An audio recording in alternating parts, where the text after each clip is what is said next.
I'm going to even show you some push-to-paints and the tools I use to get them out too. Sometimes you just got to get in here. This is every tool. Got a pretty good one here. Huge dents. Interesting one. It's got a deep bottom in it. And this slightly stretched dent, see how we fix it. And what in the world am I doing here? You're just going to stick around and see. Also, see how I use these pliers right here to repair this deck lid. And another deep dent in this hood too. Here we go. So at the end of this video, I'm going to show you a few clips of different vehicles that I will be repairing through the week. Here's another one we're going to get to working on. I'll show you what we're doing. Got a pretty good double oversized shot here. One on the hood, another one on the hood, fender. Got a good shot on the roof. Another one here, over there. A couple small ones down the rail. Good one here. Deck lid. Got an interesting one right here on this line. So, right here, across the top, look at the size of these huge dents. So, we're going to get these knocked out. This is just one of the few we're doing this week. This one is going to be the very interesting one. It's got a deep bottom in it, and we're going to try to save it. I may show you what I do to repair these couple right here. You can see how deep they are. And here's what we got to deal with underneath the hood. Going to take this off. Going to do our best to leave that right where it's at, because I don't really want to deal with that. But this dent is somewhere in the area of 4 to 5 inches across, very deep and almost stretched past the ability of repair without using a hot box, which in the end I'm going to use a little bit on the hot box to make it a quicker repair. But you could fix it without it.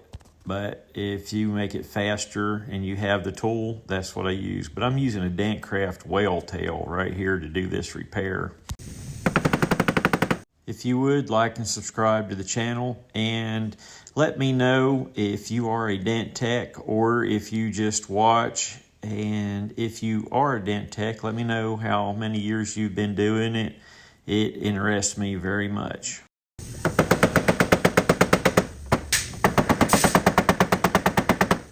So on these repairs right here, I've sped it up to about 4 times actual speed.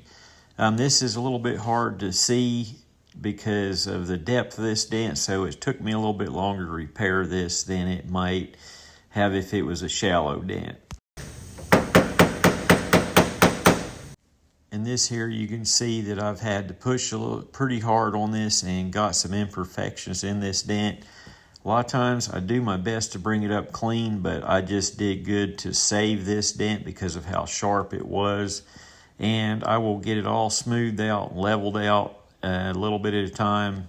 And like I said, if I have to use the hot box on it just a little bit, I will. But either way, we're going to get this thing up and fix it.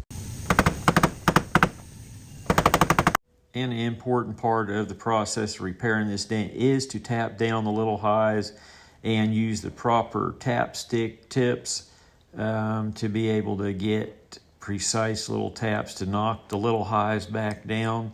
And just got to get in between each and every little low, and the next thing you'll have this thing leveled up looking like brand new. I never like whenever I bring a dent up and it looks like this, because it is due to the access and couldn't use a tool on it in the proper position, and it was kind of crammed in between 2 braces and then open in between, and it just very hard to get precise pushes on such a deep dent. And then you create this time-consuming cleanup process, which is no fun, and wish I never had to bring a dent up like this. I do my best to never chew a dent up like this, but once in a while, It happens on these very deep, sharp dents, so it is what it is. But you can see it's getting flattened out here. We tapped it down. There's the whale tail that I'm bringing across to get in between that brace there. And its access is not the best, but you can get to it. Now I'm going to go on to another dent, but this is where I'm going to leave it till I get the hot box out. I think I'm going to need it on a couple more, so I will wait to do it until I get done with a couple other dents. This one here is going to come up really good, nice, very quick. This is a lot easier dent, so even though it was an oversized dent, it was a soft oversized and a whole lot easier. And now, look, here's a very deep, sharp one. This is probably the toughest dent to do. And right here in just a second, I'm going to do a little bit of showing you, oh, wait, I missed the bottle cap. What is this that you're doing here? Well, I'm just showing you how deep this dent is and that you can pour water in the bottom of this dent and it holds the water. That's how deep it is.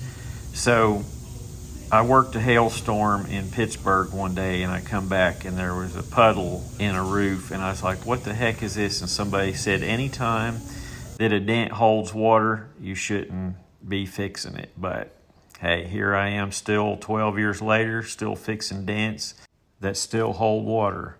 But here we've got to use the heat gun and get this metal nice and warm before I start pushing on it, because you don't want to let it crack, because then you just fix other dents for no reason, because then you're going to have to paint the hood and you might as well just replace it. But this hood here, I got all these dents done and I did not crack the paint. But watch this right here. Heat that up and do a little bit more pushing. You see it's coming up pretty deep in the center, and I don't like it when these dents come up like this right here. So I'm going to tap it back down and start over again and try to get the bottom of it softened up. Probably should have opened the dent up, which means tap it down wider around the area a little bit more before I even started on it. But as I watch the video, sometimes I see how I did the dent wrong, and I'm like, well, I'll have to remember what I did, because sometimes you just get focused on fixing the dent and you really need to do something a little different. Here, see that there, how I heated that and it pulled it up. So now I'm going to hurry up and heat it while that metal's pulling apart. That way it actually will come up a whole lot easier. But this dent did come out good. Did have to use the hot box on it some to smooth it out. So it ended up looking pretty nice though. And right here we're down, and you can see I had two lights on it so I could cross-check it at the same time. Don't do that very often, but honestly, it's a good idea, but I usually just don't take the time to get two lights on it. But it is a good idea. You see right here, still had some left I needed to get out. And right there, I still hadn't used the hot box on it yet, but still just a little bit left in it. So now I'm just going to show you things that I did, not real in-depth videos, but just show you some of the stuff I did through the week. Here is a push to paint that I used this stand liner whale tail on, and I'm fixing to show you a few more that I used, but I just got this aluminum bedside up to where they didn't have to do, but just very minimal filler. Sometimes you just got to get in here and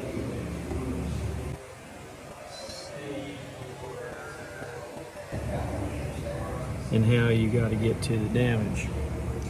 Not always my favorite place to be is up in the wheel well of the F-250, but it's what we got.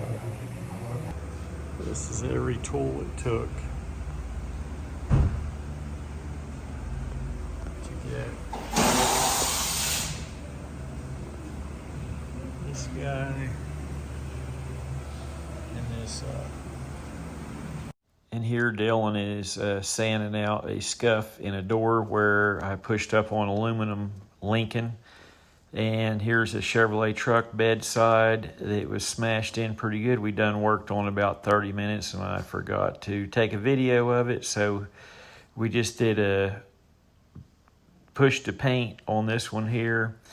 It came up pretty good and we worked on that little guy near the fuel door, but I didn't take an after. Here is a crease that we had to work out of these two doors. It was over a 5 foot long crease, but we got it up and made it look pretty good. There was a little bitty minor crack at the edge of the door that the customer was willing to live with, but you can see we were using some Sergio cold glue here to start this.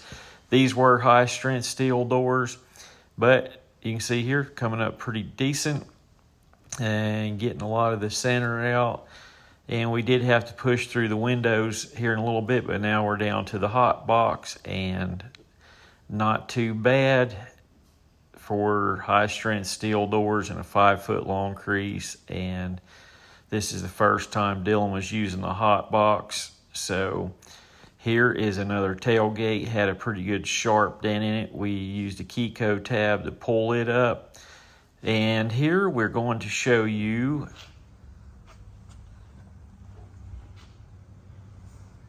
check out this guy doing hail. And then a real sharp one here that we ended up gaining access through the wire loom hole and got it up looking pretty decent. Had a scuff and a minor little crack in it when it was done. But this one here is another one. I'll show you the access right through the end of the tailgate. Thanks for watching. We'll see you next week.